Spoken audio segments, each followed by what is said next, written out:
కొన్నిసార్లు జీవన ప్రయాణంలో ఆర్థికంగా, మానసికంగా, శారీరకంగా రకరకాలుగా ఒడిదుడుకులను ఎదుర్కొంటూ ఉంటాం. కొన్నిసార్లు విజయం సాధిస్తూ ఉంటాం.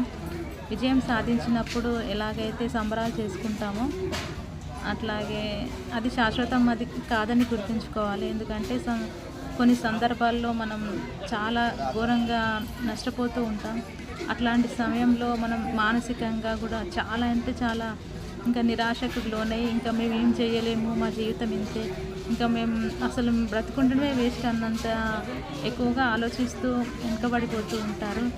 ఎలాగైతే చీకటి తర్వాత వెలుగు, వెలుగు తర్వాత చీకటి ఎలా వస్తూ ఉంటుందో అట్లాగే జీవితంలో కూడా కష్టాల తర్వాత సుఖాలు, సుఖాల తర్వాత కష్టాలు ఖచ్చితంగా వస్తూ ఉంటాయి. మనం ఎప్పుడు మన చేతుల్లో లేనిది ఏదైనా ఉందంటే అది మన జీవితం మాత్రమే. మన చేతిలో ఉంది ఓన్లీ టైం. ఈ సమయాన్ని మనం సరిగా వినియోగించుకుంటే